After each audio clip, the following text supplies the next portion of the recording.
It's my first look at the wide receiver position for NFL Week 7, and we're starting right now. Couple things before we get started. I always just kind of want to walk through what I think is super important at wide receiver. So weighted opportunity rating, something I talk about every week. It's free at airyards.com. Shout out Josh Hermsmeyer. It's going to give us kind of a mixture between guys that are seeing deep targets, also seeing a high target share in the offense. It's really going to kind of, I think, give us guys that are underpriced the quickest out of any of these metrics. So you got to kind of keep an eye on some smaller samples for some of these other ones. I didn't quite get to adding in yards per route run, but that's another metric I think is really important at wide receiver. That will be in the data sheet by the end of the week. Again, if you want access to this data sheet is free for my Twitch subscribers. It is in the Discord channel, so make sure you get in there. And this is something that I'm updating throughout the week and adding to. So the offensive line stuff will be added throughout the week. Have kind of gone through and done most of the plays, the projected pace, and that sort of thing. So at wide receiver, I'm skewing towards volume, of course, but I also want upside at wide receiver. If I'm going to be paying up for all of these running backs, of course, I'm going to be trying to pay down at wide receiver and really just try and capture upside, I think, at a position where there is a ton more variance. So weeks where the high-priced wide receivers just kind of go nuts are normally not great weeks for me. For example, last week, someone like Preston Williams, he's 3,900 again today, guys. So I don't mind the idea of going back to him. It's really tough to play a wide receiver with that team total. Again, that's something that like definitely matters at the position as well. These higher team totals are always want to skew towards that as well. So at the price 3,900, I could see going back to him, and he's someone that until last week has had a pretty decent sized role. Even last week at 6 targets, like only 2 catches. It's just tough, the quarterback play that's been going on in Miami, and really tough with that team total to kind of get back on board with that. But we'll kind of work through that as the week goes on. Someone like Will Fuller, if people want to jump off this guy just because he dropped a couple touchdowns, like his price didn't move, thankfully. But I mean, this guy's still got one of the highest ceilings of any wide receiver, I think, based on how he's being used. So I'm fine going back to him. DeAndre Hopkins, if people were, worried, or I guess not worried is not the right word. If people were unhappy with last week, 12 targets, he had 9 catches for only 55 yards, but he had 3 targets in the red zone. I don't know. I don't normally get up to a guy like Hopkins very easily just with my kind of style, but I still think he's a great play. So as far as Cooper Kupp, I'm still kind of struggling, I guess, to come around to Cooper Kupp, like just seeing the type of usage that we've seen from like Michael Thomas. Like it's not crazy to say that, I don't think, just because at this point, that's the kind of volume that Kupp's been seeing. I know he kind of let some people down last week, 6 targets, 4 catches, 17 yards, like not great when you're expecting kind of the ceiling games he's given us all year up until then. But it is going to be one of those games where I think that he could just completely smash 7,400. Atlanta. This Atlanta and Rams game, I think, could end up being extremely popular. It is a really high team total, of course. I just think Atlanta stinks, honestly. Like, so just looking at kind of I'm not big on these metrics that kind of quantify the matchup per se, especially at wide receiver. But I think it's fine for context to look at it this early in the week for a first look. So Atlanta 30th against wide receivers this year, just as a whole. So that's something that we could kind of put in our hat. I guess some other guys at the higher end of the price range, if Davante Adams is back, mentioned just how poor Oakland's played this year as well. I think that's another great spot. Like Rodgers just doesn't seem interested in throwing to some of these guys. So that's, I think it's always fine to go back to Davante Adams for sure. Steve's asking what T.Y. Hilton's price is. He does absolutely smash Houston. That's a good call, man. Let's see. T.Y. is 5,900. They are at home, middling total, tight spread, so hopefully the game's back and forth a little bit. His weighted opportunity rating is not terrible. At 5,900, I think TY is all right. At first glance, the guys that kind of seem like they still might be underpriced, like, what do you guys think about Kenny Golladay still at 5,800? I know he just kind of smashed last night, but I'm not really that worried about Rhodes. 5,800, a guy that's still kind of, he's hovering around the top 10 or so in weighted opportunity rating. I think that he's probably still okay, with a lot of people probably not willing to attack this matchup. But Minnesota's been had. I think that they'll be totally, I think the Golladay is underpriced at 5,800 for sure. Someone I've talked about a decent amount this year for a lot of the same reasons, Allen Robinson. There's not going to be probably a ton of pace in this game against New Orleans, but again, New Orleans is someone that can be beat through the air for sure. They've actually been pretty decent against wide receivers as a whole, it seems like, but they can still be beat deep. So Allen Robinson seeing some deeper targets. I think that he's a guy that I wouldn't be scared to go to at 5,500 in particular. The team total is not great, but at that point, his price doesn't want to move. So I'll be interested in that. This says, I love Kenny G.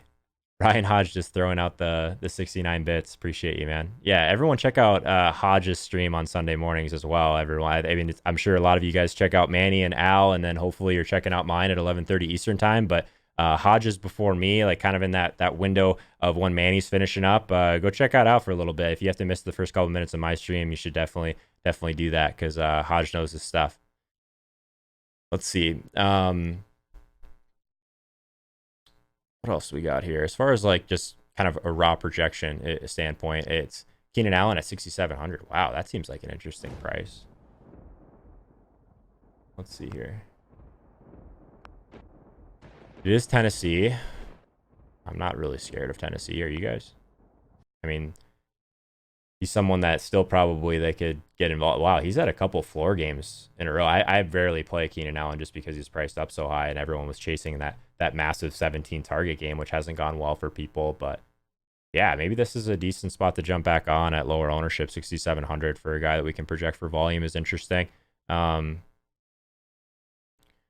Davante Adams. These Cardinals receivers like Larry Fitz is someone again that I don't play a ton of, but it's kind of hard to deny his role at this point. I could see Tyler Lockett gaining some steam this week against Baltimore. Again, I think that Russ in a great spot. Carson seems like he's underpriced, but I could see that being a decent spot. Taylor Gabriel at 3,900. Let's see.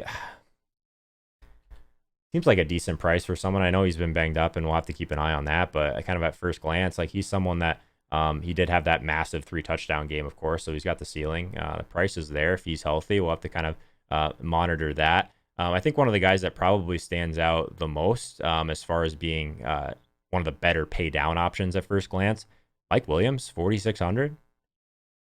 Especially if we end up seeing a tougher matchup for Keenan Allen. I think Mike Williams is a great play at that price. I didn't realize how cheap he was. So Mike Williams, 10 targets last week. The week before, 13 targets. Hasn't gotten in the end zone. He's got 4 red zone targets over the last 2 games. Oh yeah, I like Mike Williams quite a bit. I think at that price he's going to gain some steam for sure. That's an interesting one. I don't mind that. Auden Tate versus Jacksonville. I think there's probably better upside plays there, but I don't think he's terrible. What was his usage like last week? I guess this team's always behind, so like the game script is almost always in his favor. Oh, he had 12 targets last week. Interesting. Guy's got at least 2 red zone targets in 3 straight games. So he's that big body. Like the week where he was just massively owned. I mean, just that little short kind of that short route underneath, like literally right into the end zone. Just you get those from Auden Tate. Like a guy that you probably prioritize a little bit more on FanDuel. It's still a decent price on FanDuel, 5,900. That's interesting. Tate constantly with highlight catches. Yeah, you can see it. Yeah, like I said, guys, this is like a very, very early first kind of pass at all this. I think kind of what weighted opportunity rating can do for you is just like give you the guys that look like they're severely underpriced or overpriced right away.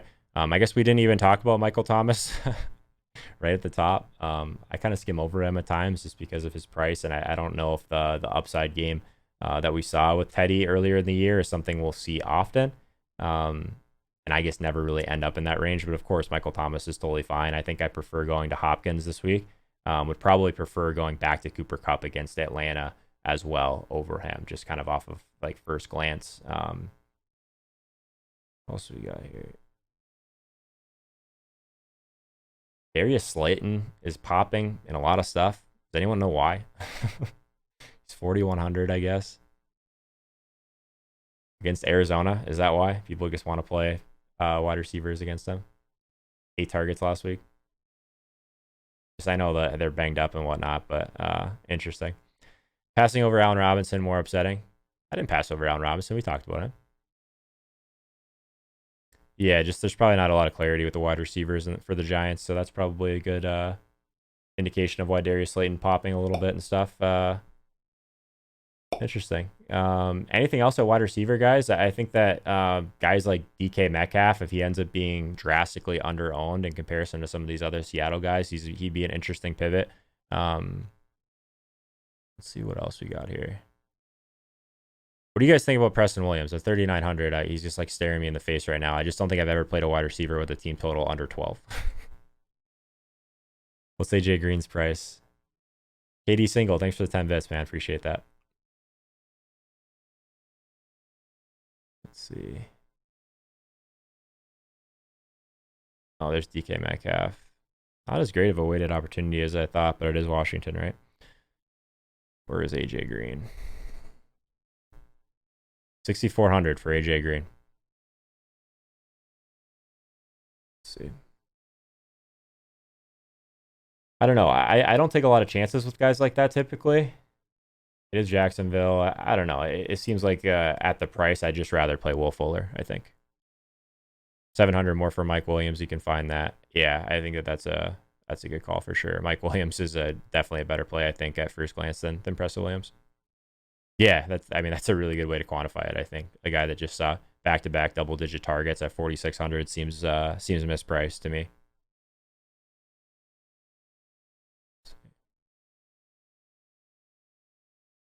You guys going back to Stephon Diggs at 6,300? Would imagine he's going to get Slay.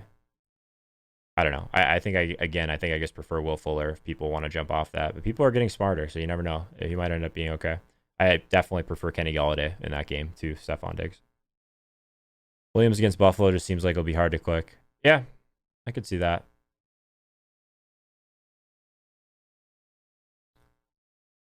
$3,900 though. I don't know. At that point, you're probably just paying up like we talked about. Christian Kirk at 5K. Keep an eye on that injury. I love Christian Kirk almost every week. Keep an eye on Marquis Brown, someone that I think is going to pop off at some point, right? I think that he's someone that we were targeting a couple weeks back. Now that he's been banged up, maybe people just forgot about him. 5,600. Prefer probably Kenny Golladay again in that range. Yeah, I think that's one that we'll have to monitor throughout the week. T.Y. Hilton at 5,900 seems a little bit overpriced, but I could see that being one that people would go to. I don't love a lot of the value at first glance, so that's not great. I guess we don't have Christian McCaffrey on the slate, but so far, I think if I was to pay all the way or pay down, DK Metcalf at 4,800 is looking interesting outside of some of these other guys. Jamison Crowder's still 4K. It is New England.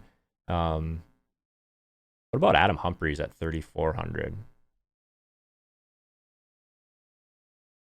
Not a lot of upside there, right? But back-to-back weeks with 6 targets. Could be all right against the Chargers. Isn't Crowder Monday Night Football? Haha, you're absolutely right. I had the wrong thing filtered. Good call.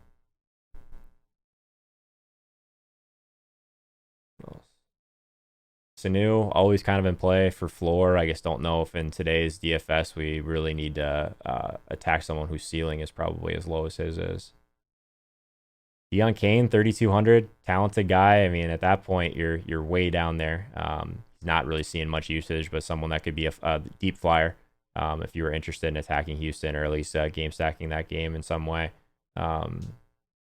Tyler Boyd, if everyone wants to kind of go away from that after last week, I mean, he still had 7 targets, played almost 100% of the offensive snaps. Tyler Boyd is at a place that, I mean, 5,600. I could dig some Tyler Boyd this week for sure. Should we talk about my boy John Brown? Since in the quarterback first look, we guess we're kind of almost all in on Josh Allen. John Brown's someone that's probably not going to pop in things just based on his last couple weeks, but he's had some tough matchups, right? So he played against Titans, he played against the Patriots. Didn't really do much against the Giants or the Bengals, which is not great, but I mean, he's got that ceiling of someone that can get deep, right? So just torch the Jets. That was great. Hilton's too cheap, Joe. Yeah, we talked about Hilton. I don't know if he's too cheap for a team that wants to run. But I think he's a decent play. 5,900. It is Houston. I'll give you that. The matchup is great. Target share should be there. I could see myself warming to T.Y. Hilton throughout the week, like in that same price range as John Brown. That would be a decision point. Same price range as Marquis Brown. It would be a decision point for sure. Allen Robinson, like these guys we've already talked about a bit. Kenny Golladay. It seems like it's really deep in the mid range this week. DD 4.9. Yeah, I actually had some interest in DD last week. Didn't end up pulling the trigger on that, but I think he's probably totally fine. Still a guy that has some positive touchdown regression coming his way for sure. 8 targets again, just 3 catches for 50 yards. But I mean, he's seen the volume, so he could make some sense for sure. Anything else at wide receiver, guys? I think we covered a lot as far as this early in the week. But again, if you guys are watching this on YouTube later, definitely check out the Instagram account as well. I do post my top 5 plays at every position every Saturday. So make sure if you get a chance, just throw me the follow over there. Twitter as well, of course. But make sure you're coming back to the live streams on Twitch Sunday morning, 11:30 Eastern time. We will kind of get you ready. This will be updated at that point. The Discord will definitely get it first. But if you just want to kind of hang out on a show, this will be all updated by Sunday morning. If you want to learn more about how to become a profitable daily fantasy sports player and better, start now by hitting the subscribe icon in the bottom right hand corner so you don't miss anything. Be on the lookout for all of my other DFS content throughout the week, starting with these videos right here. Thank you so much for watching, and I'll see you guys next time.